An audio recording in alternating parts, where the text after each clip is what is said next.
కూర్మావతారము. మనం చెప్పుకునే దశావతారాల్లో రెండవ అవతారం కూర్మావతారం. ఇది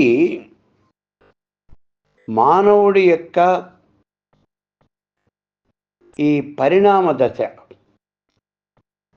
అంటే లోకంలో మానవుడు ఎలా ఆవిర్భవించాడు, మానవాకారం ఎలా వచ్చింది అనే విషయం మీద శాస్త్రవేత్తలు అనేక రకాలైనటువంటి పరిశోధనలు చేసి వాళ్ళు కనిపెట్టినటువంటి ఇది ఏమిటి అంటే, మానవుడు ఎలా పరిణామం చెందాడు, అసలు మానవాకారం ఎలా వచ్చింది. ముందుగా ఏకకణజీవి, ఆ తర్వాత బహుకణజీవి, ఆ తర్వాత జలచరం, ఆ తర్వాత ఉభయచరం, ఆ తర్వాత భూచరం.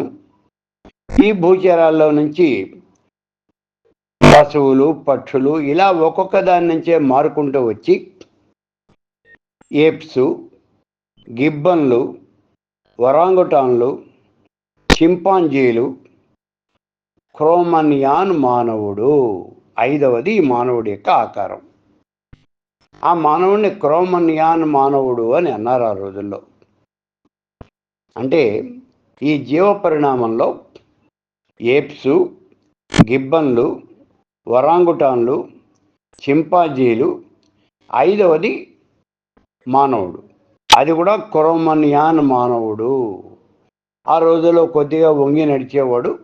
ఇప్పుడు అదే మానవుడు నిటారుగా నడుస్తూ ఉన్నాడు. ఇది మానవుడి యొక్క ఈ మానవ పరిణామంలో ఐదవ దశ. మరి ఏప్సు, గిబ్బన్లు ఇవన్నీ ఏమిటండి? ఇవన్నీ కూడా ఒక రకమైనటువంటి కోతులు. ఆ కోతుల నుంచే మానవ శరీరం వచ్చింది, మానవుడు ఆవిర్భవించాడు అని చెప్తూ ఉన్నారు మన యొక్క శాస్త్రవేత్తలు. సరే, ఇప్పుడు ఈ జీవ పరిణామంలో మొట్టమొదటి జలచరం, చేప, మత్స్యావతారం, దాని గురించి చెప్పుకున్నాం. ఇప్పుడు రెండవది ఇది కూర్మావతారము. ఈ కూర్మావతారము అంటే ఇందులో రెండు రకాలు ఉన్నాయి. కూర్మము అంటే తాబేలు. ఈ తాబేలులో రెండు రకాలైనటువంటి తాబేళ్ళు ఉన్నాయి. ఒకటి నీటి తాబేలు, రెండోదేమో మెట్ట తాబేలు. మెట్ట తాబేలు అనేది ఎక్కువగా నేల మీదే తిరుగుతూ ఉంటుంది, నేల మీదే తింటుంది, ఇక్కడే బతుకుతుంది. అది నీళ్లలోకి వెళ్ళదు. నీటి తాబేలు నీళ్లు వదిలిపెట్టి బయటికి పెద్దగా రాదు. రాగలదు, వస్తుంది కొంతసేపు. నీళ్లలో ఉండే తాబేలు కూడా ఒడ్డుకొచ్చి ఒడ్డునే పిల్లల్ని గుడ్లు పెడుతుంది. ఆ గుడ్లు పిల్లలు అయిపోయి మళ్ళీ నీళ్లలోకే వెళ్ళిపోతాయి. ఇది నీటి తాబేలు. సరే, ఇప్పుడు ఈ రెండవ దశ అయినటువంటి ఈ నీటి తాబేలు, ఈ తాబేలు అవతారం ఎత్తాడు శ్రీ మహావిష్ణువు. ఇది ఎలా జరిగింది అనే విషయాన్ని కూడా ఒకసారి చూద్దాం. పూర్వకాలంలో దుర్వాసుడు అనే ఈ మహర్షి, ఈయన చాలా కోపిష్టివాడు.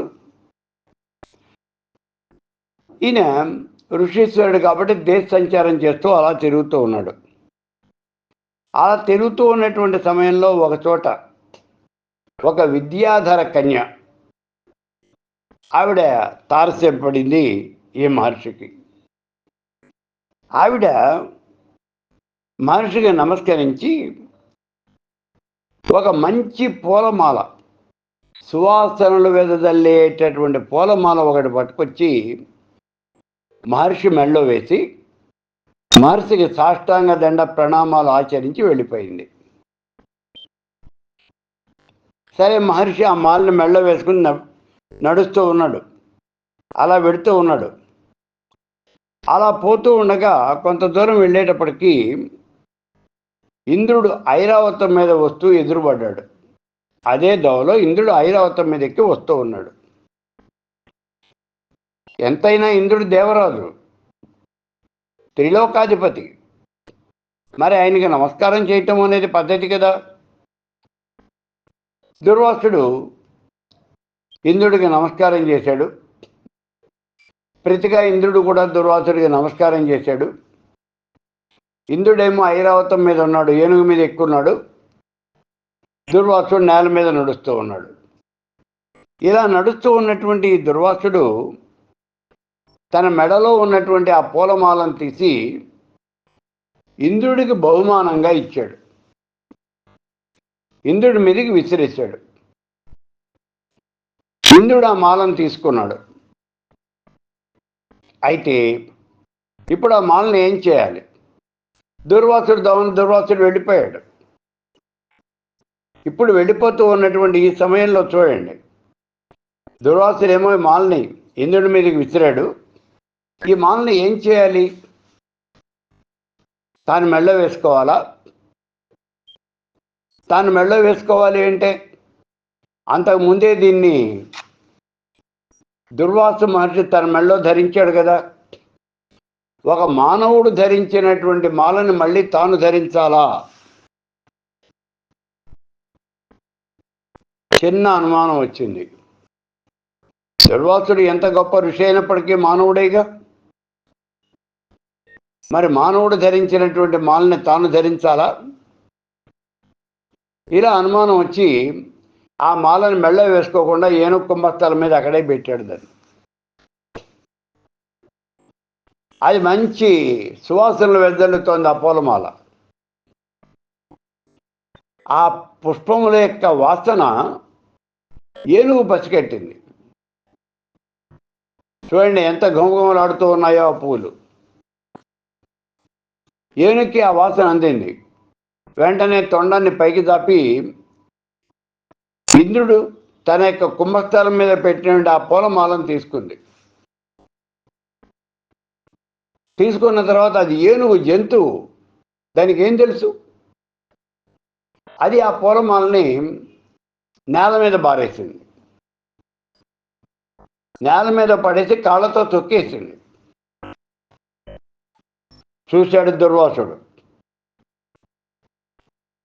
తాను ఇంద్రుడికి బహుమానంగా ఇచ్చినటువంటి ఈ పూలమాలని దేవేంద్రుడు కావాలనే ఈ ఐరావతానికి ఇచ్చి దాన్ని కాళ్ళతో తొక్కించాడు అని భావన చేశాడు. విపరీతమైనటువంటి కోపం వచ్చింది. వెంటనే, ఓ ఇంద్ర, నీ వైభవం అంతా కూడా నాశనమైపోవుగాక. నేను ఇచ్చినటువంటి పూలమాలని నువ్వు ఈ విధంగా చేసావు కాబట్టి, నన్ను అవమానించావు కాబట్టి నీ యొక్క వైభవం అంతా కూడా నాశనం అయిపోతుంది అని చెప్పి శాపం పెట్టేశాడు. ఆ మాట వినంగానే దేవేంద్రుడి గుండెల్లో రైళ్లు పరిగెత్తినాయి, సామాన్యం కాదు. వెంటనే ఏనుగు దిగాడు. మహర్షి 2 పాదాల మీద పడ్డాడు, కనికరించమని వేడుకున్నాడు. కానీ ఉపయోగం లేకపోయింది. మహర్షి శాపం పెట్టేశాడు, అక్కడి నుంచి వెళ్ళిపోయాడు. ఏం చేయాలి ఏమీ తెలియటం లేదు. కాలం గడుస్తోంది. మహర్షి యొక్క శాపం అయి పనిచేయడం ప్రారంభించింది. లోకంలో అసుర సంపత్తి అనేది విపరీతంగా పెరిగిపోతోంది. అసుర సంపత్తి పెరుగుతోంది. యజ్ఞయాగాలు చేసేటటువంటి వాళ్ళంతా కూడా తక్కువైపోతూ ఉన్నారు. దేవతలకి ఆవిర్భాగం అందటం లేదు. మీరు ఎప్పుడూ ఒక్క మాట గుర్తుపెట్టుకోండి, దేవతలకి బలం ఎక్కడి నుంచి వస్తుంది అంటే మానవులు చేసేటటువంటి పూజలు, పురస్కారాలు, యజ్ఞాలు, యాగాలు, క్రతువులు, వీటి వల్లే దేవతల బలం అనేది పెరుగుతుంది. అందుకే ఇవాళ రోజున వెంకటేశ్వర స్వామి వారి దేవస్థానంలో రాత్రి 1 గంట దగ్గర నుంచి మళ్ళీ రాత్రి 11:30 దాకా ఏదో ఒక రకమైనటువంటి సేవ అనేది జరుగుతూనే ఉంటుంది. అదే ఆయనకి బలం. వెంకటేశ్వర స్వామి యొక్క బలం ఏమిటి అంటే ఈ జరుగుతున్నటువంటి ఈ సేవలు, ఈ అర్చనలే బలం. అలాగే శక్తి ఆలయాల్లో కాళహస్తిలో అమ్మవారి ఆలయం కానివ్వండి, శ్రీశైలంలో అమ్మవారి ఆలయం కానివ్వండి, విజయవాడలో కనకదుర్గ దేవస్థానం కానివ్వండి, ఎక్కడైనా సరే అమ్మవారికి రోజంతా హోమాలు జరుగుతూనే ఉంటాయి, లలితా శాస్త్రం పారాయణ జరుగుతూనే ఉంటుంది, పూజలు జరుగుతూనే ఉంటాయి. ఇవే వాళ్ళకి బలం, ఆ దేవతకి బలం ఇవే. అవి కనుక జరగకపోయినట్లయితే రోడ్డు మీద కనిపించే శిలకి ఓ రాయిముక్క ఉంటుంది, ఆ రాయిముక్కకి దేవాలయంలో ఉండేవంటి అమ్మవారి విగ్రహానికి పెద్దగా తేడా అనేది ఏమి ఉండదు. మనం చేసే ఈ పూజలు, జపాలు, తపాలు, హోమాలు, యజ్ఞాలు, యాగాలు, క్రతువులు, వీటి వల్లనే భగవంతుడి యొక్క శక్తి అనేది పెరుగుతుంది. ఇప్పుడు ఈ యజ్ఞయాగాది క్రతువులన్నీ కూడా జరగడం తగ్గిపోయింది. దేవతలకు ఆహుతులు అందట్లేదు, కాబట్టి దేవతల యొక్క శక్తి అనేది తగ్గిపోతుంది. క్రమంగా ఇంద్రుడి యొక్క శక్తి తగ్గిపోయింది, ఆయన యొక్క సంపద అనేది క్షీణించడం మొదలుపెట్టింది. దిక్పాలకులు అందరితోనూ సమావేశం అయ్యాడు, ఏం చేయాలని ఆలోచించాడు. ఏ ఉపాయం తోచల. దానవులంతా విజృంభిస్తూ ఉన్నారు, లోకాలన్నీ ఆక్రమిస్తూ ఉన్నారు. వాళ్ళని ఎదిరించే ధైర్యం, సాహసం వీళ్ళ దగ్గర లేవు. ఏం చేయాలో తెలియటల్లా. వీళ్ళంతా కలిసి బ్రహ్మదేవుడి దగ్గరికి వెళ్ళారు. ఒక్కసారిగా ఇలా వచ్చినటువంటి ఇంద్రాది దేవతలందరినీ చూశాడు బ్రహ్మ. వీళ్ళకేదో కొంప మునిగింది అనే విషయం ఆయనకు అర్థమైపోయింది. ఏం కావాలి అన్నాడు. బ్రహ్మదేవుణ్ణి పరిపరి విధాలా ప్రార్థించినటువంటి దేవతలంతా కూడా, ఓ విధాత, లోకంలో అసుర సంపత్తి అనేది పిచ్చి పెరిగిపోతుందయ్యా. అటువంటి సమయంలో మాకు రక్షణ అనేది కావాలి, మాకు రక్షణ కల్పించు అన్నారు. రక్షణ కల్పించే బాధ్యత నాది కాదు, ఇది శ్రీహరిది. అదండి, మనం అంతా కలిసి విష్ణుమూర్తి దగ్గరికి వెళ్దాము అన్నాడు బ్రహ్మ. అంతా కలిసి శ్రీ మహావిష్ణువు దగ్గరికి వెళ్ళారు. విషయం అంతా చెప్పారు. ఆయన్ని పరిపరి విధాలా ప్రార్థించారు. ఓ మహానుభావ, ఓ శ్రీహరి, ఓ విష్ణుమూర్తి, నువ్వు మమ్మల్ని అందరినీ కాపాడవలసింది, ధర్మాన్ని నిలబెట్టవలసింది అని చెప్పేసి ప్రాధేయపడ్డారు. అప్పుడు అంటారు, ఓ దేవదేవ, నువ్వు నిర్వికారుడవు, అనంతుడవు, ఆది మధ్యాంతరహితుడవు. నువ్వు ఉత్తమోత్తమైనటువంటి వాడివి, పూజ్యుడవు. నీకు శరీరం అనేది లేదు, నువ్వు సర్వాంతర్యామివి, లోకాతీతుడవు, గుణాతీతుడవు, అవ్యక్తుడవు. నువ్వు జ్ఞానరూపివి. దేవతలు, ఋషులు, మునులు ఒకళ్ళేమిటి, చరాచర జగత్తంతా కూడా నీ శరీరం నుంచే ఆవిర్భవిస్తూ ఉన్నది. వారంతా నీ నుంచి జన్మించి కూడా ఎవరు నీ గురించి తెలుసుకోలేకపోతూ ఉన్నారు. నీ పాదాల నుంచే భూమి వచ్చింది, నీ వీర్యమే జలం, చంద్రుడే మనస్సు, అగ్ని నోరు, సూర్యుడి నేత్రాలు, వాయు ప్రాణం, చెవుల దిక్కులు. ఓ మహానుభావ, చరాచర జగత్తంతా నీ శరీరమేనయ్యా. ఓ దేవదేవ, ఆత్రత్రాణ పరాయణ, శరణాగత వత్సల, నిన్ను దర్శించాలి అని చెప్పేసి దేవతలంతా వచ్చారయ్యా. ఒక్కసారి మాకు నీ దివ్య సుందర విగ్రహాన్ని దర్శింపజేయి అని ప్రార్థన చేశారు. వాళ్ళ మొర ఆలకించినటువంటి ఆ శ్రీహరి వాళ్ళందరికీ కూడా దర్శనమిచ్చాడు. దివ్యమైనటువంటి కాంతితో ప్రకాశిస్తూ ఉన్నాడు. ఆ కాంతి ఎంత గొప్పగా ఉన్నది అంటే, ఆ కాంతిలో దేవతల యొక్క శరీరాలు వాళ్ళకే కనబట్టలేదు. ఇప్పుడు వీళ్ళంతా కూడా, ఓ మహానుభావ, లోకంలో మాకు రక్షణ అనేది లేకుండా ఉంది, గోవులకి బ్రాహ్మణులకి కూడా శుభం కలిగే విధానం ఏదైనా ఉంటే మాకు చెప్పవలసింది అని అడిగారు. ఒక్క మాట ఇక్కడ, గోబ్రాహ్మణేభ్య శుభమస్తు నిత్యం. గోవులు బ్రాహ్మణులు ఇద్దరూ గనక సుఖంగా ఉన్నట్లయితే దేశం సుభిక్షంగా ఉంటుంది. చాలామంది ఈర్ష్య, అసూయ, ద్వేషాలతో ఆలోచిస్తూ ఉన్నారు. బ్రాహ్మణ జాతి అనేది నశించిపోవాలి అని ఆశిస్తూ ఉన్నారు వాళ్ళు. బ్రాహ్మణ జాతి అనేది నశించిపోయినట్లయితే మానవతా విలువలు అనేవి నశించిపోతాయి. గుర్తుపెట్టుకోండి, మానవతా విలువలు అనేవి ఉండవు, సంప్రదాయాలు ఉండవు, ఆచారాలు ఉండవు. అవన్నీ వాళ్ళు ఉన్నాయి అంటే కేవలము బ్రాహ్మణుడి వల్ల మాత్రమే అవి బతికి ఉన్నాయి. ఆ జాతిని నాశనం చేయటానికి మిగిలిన వాళ్ళంతా కూడా కంకణం కట్టుకుని ఉన్నారు. దానికి కొంతమంది అజ్ఞానులైనటువంటి బ్రాహ్మణులు కూడా దోహదం చేస్తూ ఉన్నారు. మీరు ఒక్క మాటే గుర్తించండి, మళ్ళీ మళ్ళీ చెప్తూ ఉన్నాను, అన్యదా భావించొద్దు. బ్రాహ్మణ జాతి అనేది నశించిపోయినట్లయితే హిందుత్వమే నశించిపోతుంది. దేశంలో ఆచారాలు, సంప్రదాయాలు అన్నీ కూడా నాశనం అయిపోతాయి, సర్వనాశనం అయిపోతాయి. వేదాలు, వేదాంగాలు కనుమరుగైపోతాయి, శాస్త్రాలు కనిపించవు. తినటానికి తిండి లేకపోయినా వేదం చదువుకుంటున్నటువంటి వాడు బ్రాహ్మణుడు, శాస్త్రం చదువుకుంటున్నటువంటి వాడు బ్రాహ్మణుడు. అడుక్కు తిని చదువుకుంటూ ఉన్నాడు, గుర్తుపెట్టుకోండి. తినటానికి తిండి ఉండి, డబ్బులు ఉండి కాదు,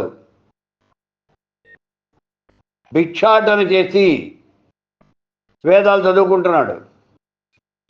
వేదం చదివితే ఉద్యోగం రాదని తెలుసు, జీవనోపాయం దొరకదు అని తెలుసు, అయినప్పటికీ కూడా వేదం చదువుతూ ఉన్నాడు.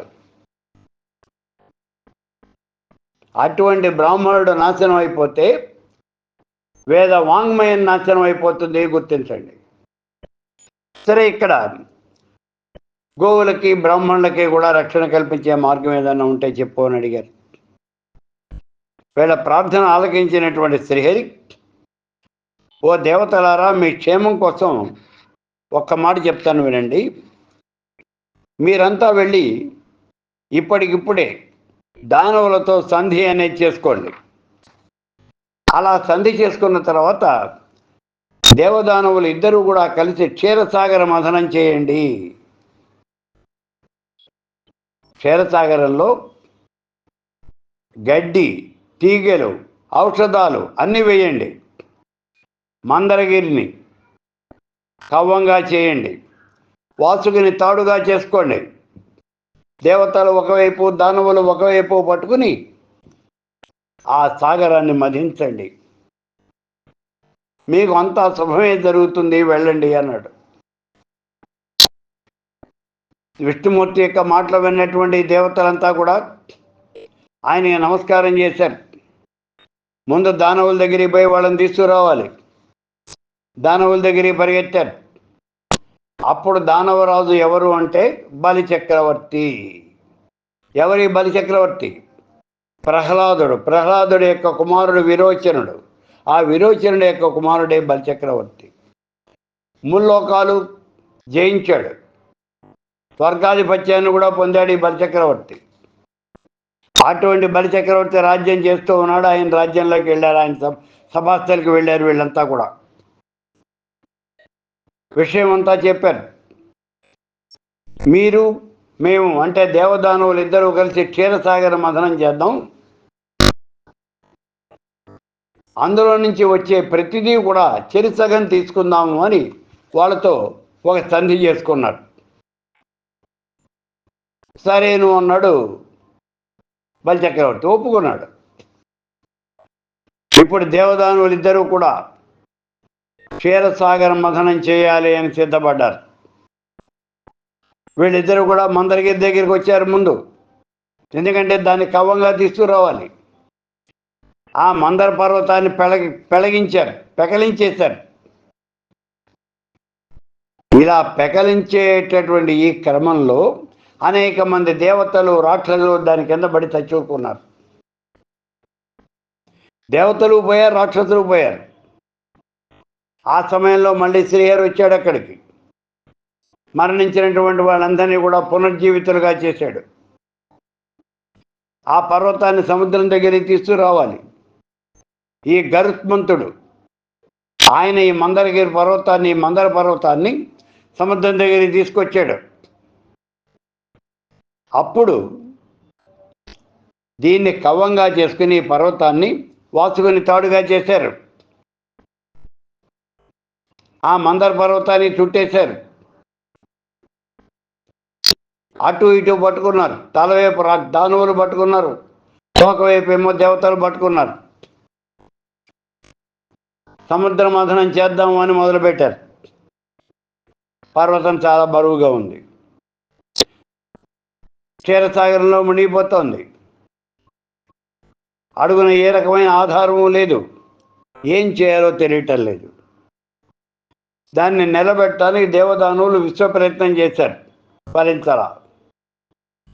అది గమనించినటువంటి శ్రీ మహావిష్ణువు తవరనై 1,00,000 యోజనముల వెడల్పై కడు కఠోరంబైన కర్పరమున అదునైన బ్రహ్మాండమైన ఆహారించు ఘనతరంబగు ముఖగు కొరంబు సకల చరాచర జంతురాసుల నెల్ల మింగి లోగను నట్టి మేటి కడుపు విశ్వంబుపై వేరు విశ్వంబుపై పడ్డ ఆగిన కదలని అట్టి కాళ్ళు వెలికిలోనికి చనుదెంచు విపుల తుండంబు అంబుజంబుల బోలెడు అక్షియుగము సుందరంబుగ విష్ణుండు సురలతోడి కూర్మి చెలువందవక మహా కూర్మమయ్యే. ఒక బ్రహ్మాండమైనటువంటి తాబేలుగా మారిపోయాడు శ్రీ మహావిష్ణువు. అలా మారిపోయినటువంటి శ్రీ మహావిష్ణువు కమటంబై జలరాశి దొచ్చి లఘుముక్తాసుక్తి తందంబునన్ అమదీంద్రమునెత్తే వాసుకి మహానాగంబుతో లీలతో అమరేంద్రాదులు మౌళికంపములతో అవోగదే బాపురే కమలాక్షా శరణం అంచు బోధిచల్ ఆకాశంబునున్ రోయగాన్. దేవదానవులంతా కూడా ఓ విష్ణువు, శ్రీ మహావిష్ణువు, శ్రీహరి, ఓ కమలాక్ష, ఓ పద్మనైనా నువ్వే మాకు శరణు అని చెప్పేసి వాళ్ళంతా చేతులెత్తి నమస్కారం చేస్తూ ఉన్నారు, గొప్పగా ఆయన్ని కీర్తిస్తూ ఉన్నారు. అటువంటి కీర్తనలు వాళ్ళు చేస్తూ ఉన్నటువంటి సమయంలో ఈ రకంగా వచ్చినటువంటి ఈ కూర్ము సముద్రంలోకి వెళ్ళింది. ఈ మందర పర్వతానికి కింద తాను దానికి ఆధారంగా నుంచుంది. ఆ తాబేలు యొక్క వీప్ మీద ఈ మందరగిరి ఆనింది. ఇప్పుడు దేవదానవులిద్దరూ కూడా క్షీరసాగర మథనం చేశారు. దాని నుంచి అనేకమైనటువంటి వస్తువులు పుట్టినాయి. అమృతం పుట్టింది, హాలాహలం పుట్టింది. మొట్టమొదటి పుట్టింది హాలాహలం, ఆఖరిగా పుట్టింది అమృతం. ఈ రకంగా దేవదానవులు క్షీరసాగర మథనం చేయటానికి ఆవిర్భవించినటువంటి శ్రీ మహావిష్ణువు యొక్క అవతారమే కూర్మావతారం. ఇది కేవలము ఆ సమయం వరకే ఉంటుంది, ఆ తర్వాత ఈ అవతారాలు ఉండవు. కొన్ని అవతారాలు ఏదో ఒక పని చేయటం కోసం వస్తాయి, ఆ పని అయిపోగానే వెళ్ళిపోతాయి, మళ్ళీ ఇంకా అవతారం ఉండదు. మత్స్యావతారం అలాంటిదే, కూర్మావతారం కూడా అలాంటిదే. ఆ పని అయిపోగానే ఇంకా ఆ కూర్మం అనేది ఇక్కడ కనిపించదు. ఈ రకంగా కూర్మావతారము ఇది జరగటం జరిగింది.